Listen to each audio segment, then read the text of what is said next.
All right, so here we are with the North Texas Open. Subscribe to this channel if you haven't already. Subscribe to my main channel, The Humble Marksman. And if you enjoy this kind of content, which you clicked on it, so I assume that you do, you would probably really enjoy my Patreon stuff, the articles that I write, 3 to 5 posts a week. It's all in this vein, and it's generally all about competition shooting and how I'm trying to get better at it.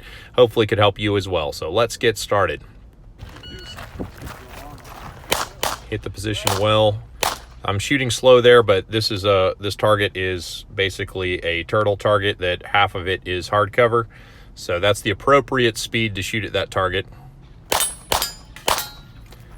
That was pretty sporty on the steel. Shooting a bunch of hardcover targets on the move. So there were 2 plans in carry optics. You could shoot the whole array on the right and then reload and go to the window where you could shoot that hardcover target where it's a little bit easier. But I didn't like the wide transition, then the 90-degree transition, so I decided to just try and do a 2-step reload and jam that target, then shoot in through the window without the extra 90-degree transition.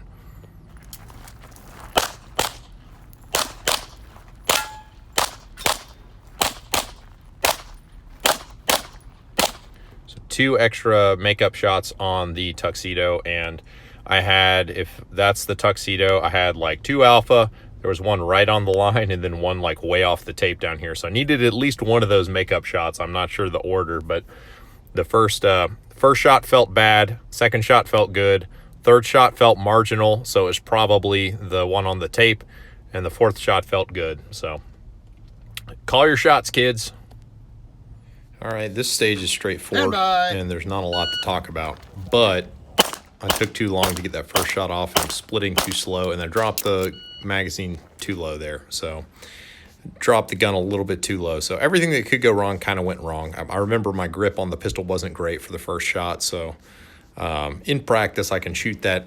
I can shoot high hit factor versions of that, but I can normally get 8 or 9 shots off in the first string, and I didn't do that. The other 2 strings went fine. Everything went like it was supposed to, but I only shot like a I don't remember, it was like an 82% A score or something like that for it, so wasn't a great stage. All right, so this stage, listen for it. That was a barrel strike mic. I shot through the barrel that obscured that popper, and it stayed up, and because I heard and I saw my dot lift off the target there, I thought I was good. I wasn't, and the popper stayed up, so that was a mic. And I probably wouldn't have done that. That was an activator for this waver over here. The timing sucked, and I had to wait for it to come out anyway. So this whole position took longer than it probably should have. Okay, this activator sequence, everyone realized this after the fact, but there was enough time to take this activator, swing out here, come back here, and then hit the guy. There was enough time for all that. So that's how I would have done it, but I was not that aggressive when I was setting up. JJ did it shortly after I shot these, and then everyone was like, yeah, that's the way to do it, and they all did it that way, but I didn't get the benefit of seeing him shoot it. I messed up my transition there, so I added about a ½ second in time by not going straight to the popper. Okay, reload. And now I wait for that thing to come out for forever. So that's where I probably should have driven it down, or I could have shot the popper from here, swung onto here, taking 2 shots, calling my shots, swinging back for this guy, and then as I come into position, I can make up anything on this target if I needed to. That's probably the right way to have done it, and I didn't do it that way. And that was all right. So that stage went okay, except for the popper that didn't go down hiding next to this barrel. So that was no good. All right, so let's look at this stage. There were basically 4 plans really to run this stage, which is kind of interesting. So I took the simplest one, I think, which was step onto this corner on the bouncy bridge, because if you compress one spring by putting all your weight on one spring, it doesn't move around a whole lot. That said, JJ basically went left first, came across this box, and shot everything on the move. If you've made it this far into the video, if you're a patron, you can actually watch all of JJ's match video for this match, because I recorded it. But if you're not a patron, then that's too bad. You're never going to see it. But I came in on the popper. I like how quickly I got on it, shot these guys fairly aggressively, shot that guy. There's another partial off screen that I shot.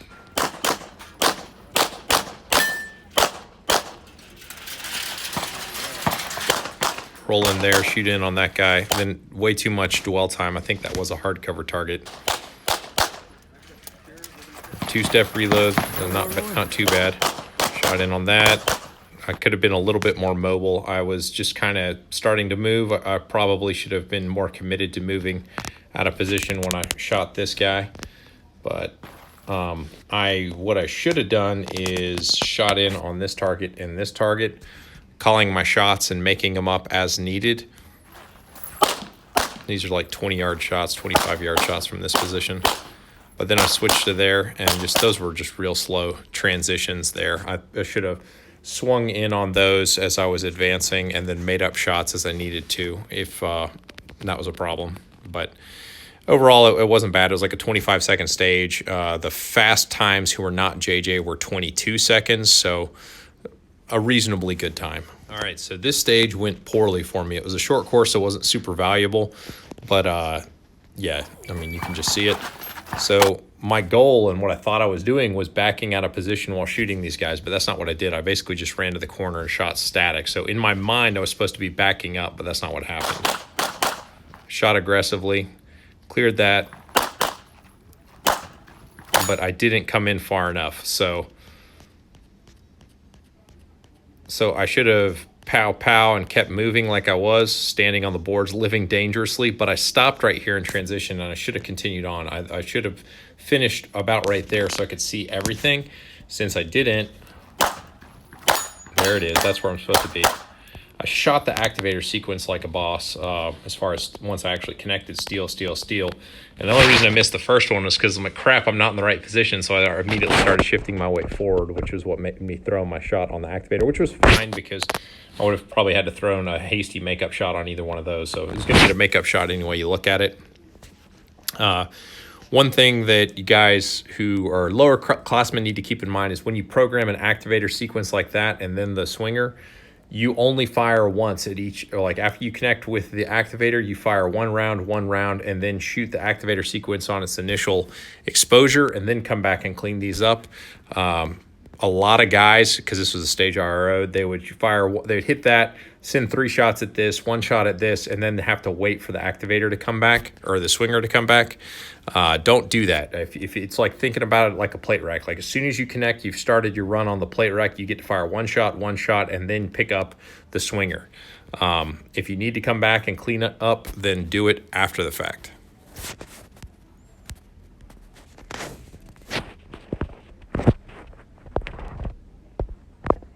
All right, this stage went poorly for me. First and foremost, I thought I was shooting those targets while backing up, but that's not what happened. I basically just drew to a static position, but I shot pretty aggressively, so that's at least that going for me. Stayed in the shooting area, and you could see Papa Joe keeping an eye on me, making me honest, staying inside the shooting area. But I should have kept advancing as I transitioned onto this target, which is not what I did. And as a result, you can see me kind of inch forward and I missed that first shot. So I basically just paused there for a second for no good reason. So it's basically a whole second of time. And then once I actually connect on the activator, I run the steel like a boss, and then there's the swinger. Okay, good to go. And guys, if you're shooting an activator sequence, once you hit the activator, you get one shot, and then you take out the swinger. You don't get to send makeups at this, and then so you end up waiting for the swinger to come back. That's just a bad move, so don't do that. So I bit on the shoot at all 11 targets plan, thinking like, hey, these fast guys in my squad are doing this. It looks easy. I can do it too, because, I'm pretty good too. Well, nope, I'm not. So ended up moving over here to draw to this target, which was silly. What I should have done is just accepted I was shooting these 3 targets and then shooting into position over here and then shooting all the way at the end, only not shooting at one target. And I tried that when we had some downtime on Sunday, and cold, I was able to shoot 40 points on this stage, whereas only shot 36 shooting it the way I shot it here. So it hurt my match finish a little bit. It's only a 55-point stage, so it wasn't a ton, but, every little bit helps.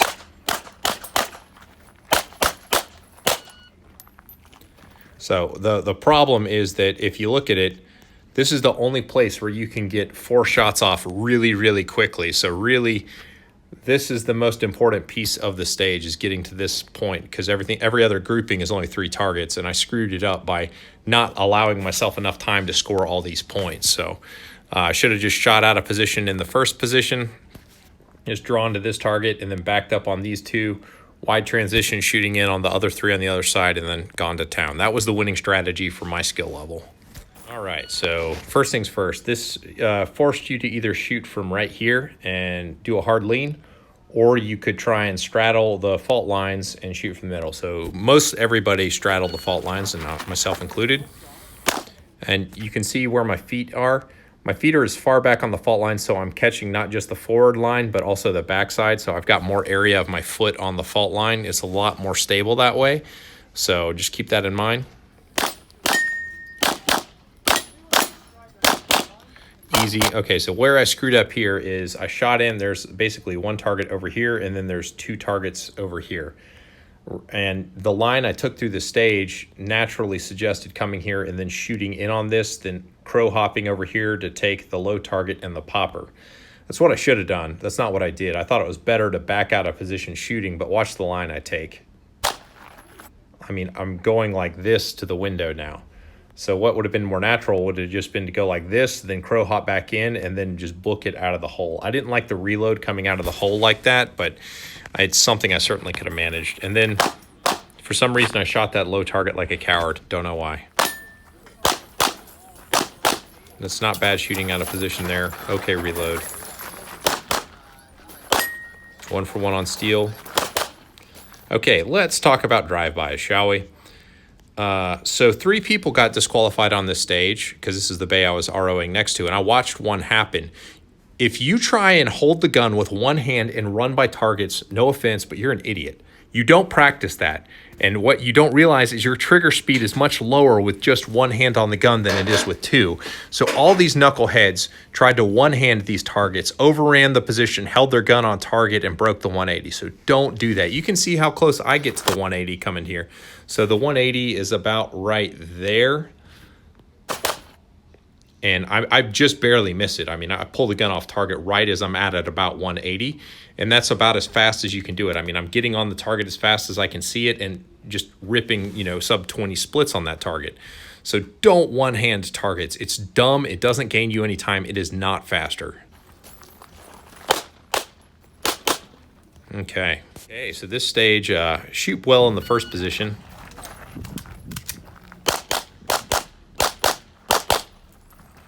Get my case, then I just hold the gun limply as I get on this platform. Okay, that was 3 makeup shots. This was a 20-round stage. My magazines hold 22 rounds. Things aren't going well for me at this point because I now have 19 rounds in the gun. I also am so jammed up mentally thinking I'm going to have to do a standing reload. So I don't do my plan, which was one hand this target on the way in, come out and shoot this activator, swing back onto this target, then finish on this activator. That's not exactly how it went.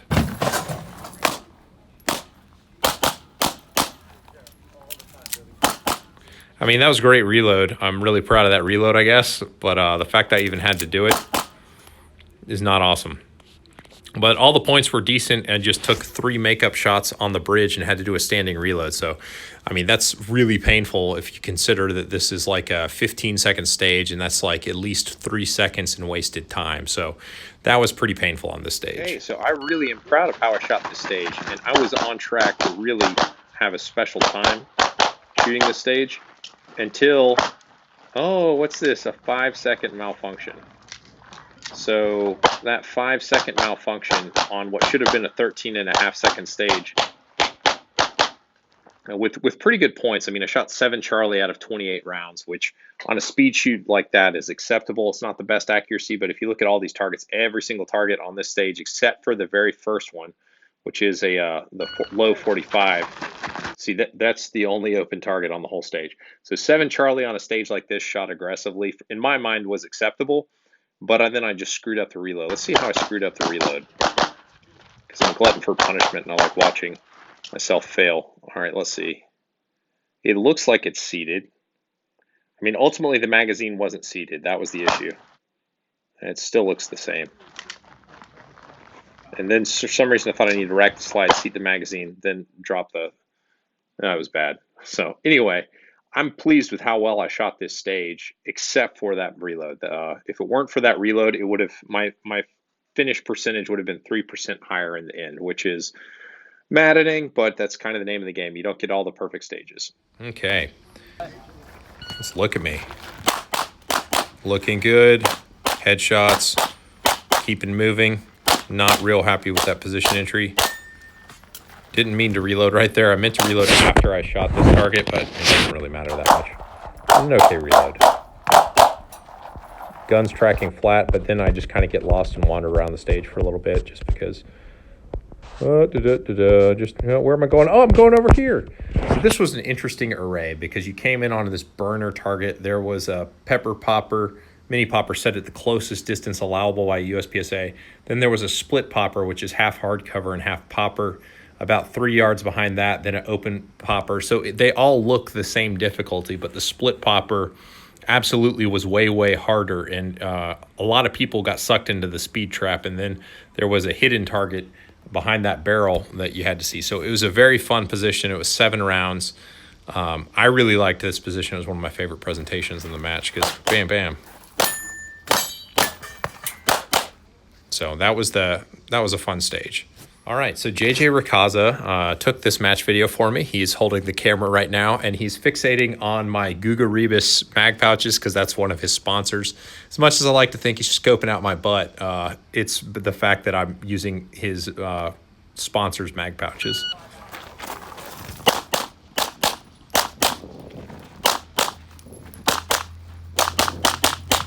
Okay, let's talk strategy here. Nobody in my squad saw this. So at this point, you could swing onto the one target that was available from this window and shoot this, and then run to the last position and shoot everything else from a knee, which is what the guys who won the stage ultimately did. That's not what we did. We all went to this position and got sucked in. So you're going to see me basically waste, I don't know, 4 steps into position, and then at least 6 steps out of position. So it probably was a net of at least 5 steps.